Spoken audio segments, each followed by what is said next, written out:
सम्मान सिर्फ रिश्तों से नहीं, सोच से मिलता है। आज घर में एक छोटा सा पारिवारिक कार्यक्रम था। घर की छोटी बहू साक्षी ने अभी 28 दिन पहले ही एक बेटी को जन्म दिया था। उसी खुशी में आज उसका कुआं पूजन रखा गया था।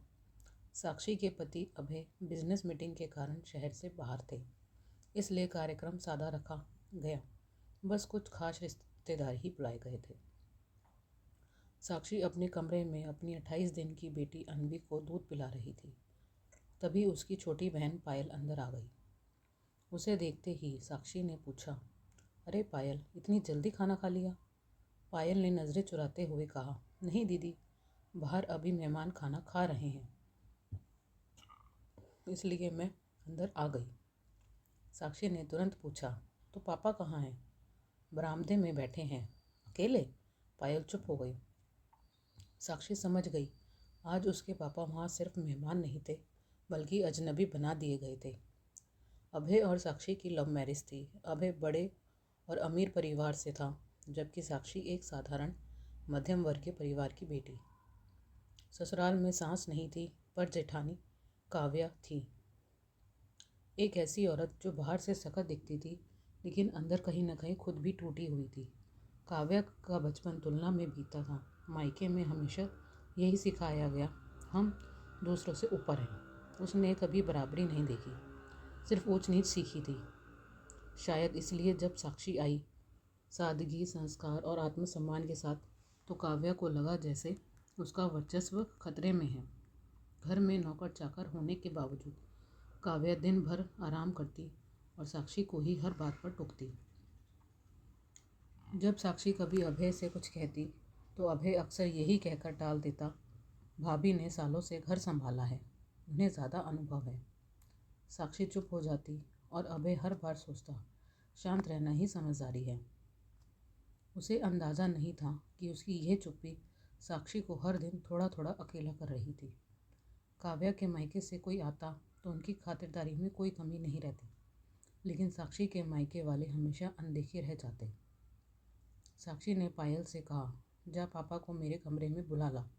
थोड़ी देर में मोहन जी कमरे में आए। चेहरे पर मुस्कान थी, पर आंखों में वही पुरानी चुप्पी। साक्षी ने कहा, पापा यहीं बैठिए, मैं आपका खाना यहीं लगवा देती हूँ।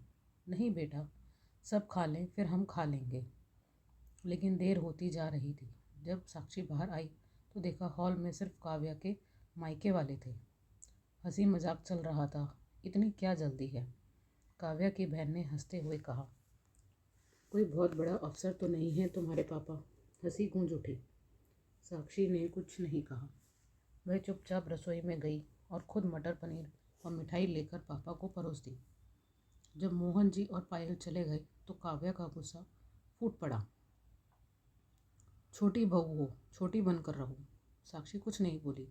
उसने अपनी बेटी अनवी को सीने से लगा लिया।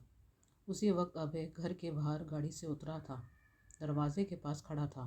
वह सब सुन चुका था। उसके कानों में सिर्फ एक ही आवाज़ गूंज रही थी, छोटी बनकर रहो। अभय की आंखें भर आई। उसे याद आया, हर बार जब साक्षी कुछ कहना चाहती थी और वह उसे एडजस्ट करने का कह देता था। आज पहली बार उसे एहसास हुआ, वह तटस्थ नहीं था, वह गलत के साथ चुप खड़ा था। बस अब और नहीं। अभय की आवाज़ भारी थी। सब चौंक गए। वह साक्षी के पास आया। मुझे माफ़ कर दो साक्षी, आज तक मैंने तुम्हारी चुप्पी को सहमति समझा। फिर वह काव्या की ओर मुड़ा। आज मेरी पत्नी ने सिर्फ खाना नहीं परोसा, उसने अपने पिता का सम्मान बचाया है।